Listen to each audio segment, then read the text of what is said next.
যারা হালিম খেতে অনেক বেশি পছন্দ করেন, আশা করছি আজকের রেসিপি তাদের কাছে ভালো লাগবে।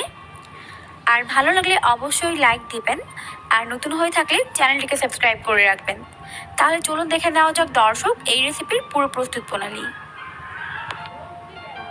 হালিম তৈরি করার জন্য এখানে আমি নিয়েছি রাঁধুনি রেডিমিক্স হালিম। আর এই বক্সের মধ্যে দুইটা সাশে থাকে, একটি হচ্ছে চাল ডালের মিক্স আর একটি হচ্ছে হালিমের মশলা। তো এরকম দুইটি সাশে আপনারা পাবেন এই বক্সের মধ্যে। এখন আমি এই চাল ডালের মিক্সটিকে একটি বোলের মধ্যে ট্রান্সফার করে নিচ্ছি।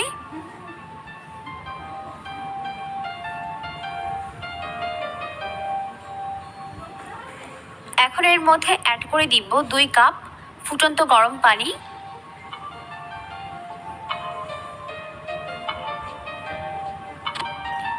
তারপর একটি স্প্যাচুলা দিয়ে এগুলোকে ভালো মতো মিক্স করে নিচ্ছে।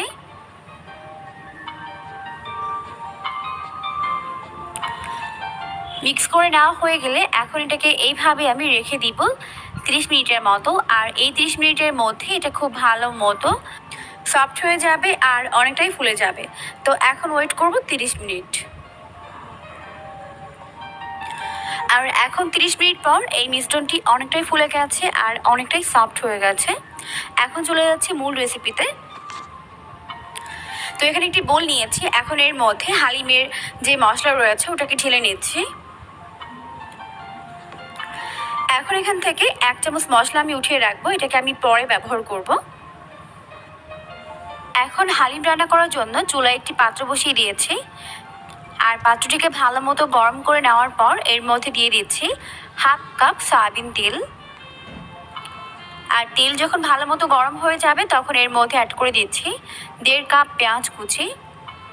আপনারা এখানে চাইলে 1 কাপ পেঁয়াজ কুচি ব্যবহার করতে পারেন, তবে আমি কেন 1.5 কাপ ব্যবহার করেছি সেটা আপনারা পরে জানতে পারবেন। এখন এই পেঁয়াজগুলোকে গোল্ডেন ব্রাউন করে ভেজে নিব।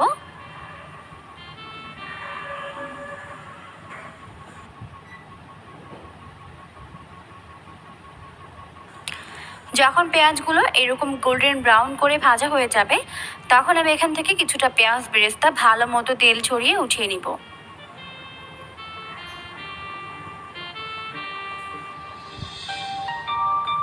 এখন বাকি পেঁয়াজগুলোর মধ্যে এক এক করে সমস্ত মশলাগুলোকে অ্যাড করে দিব। প্রথমেই দিয়ে দিচ্ছি 2 টেবিল চামচ আদা রসুনের পেস্ট। এখানে আমি আদা এবং রসুন একসঙ্গে ভালো মতো পেস্ট করে নিয়েছি। এখন আদা এবং রসুনটিকে 1 মিনিটের মতো কষিয়ে নিব এই পেঁয়াজের মধ্যে। তাহলে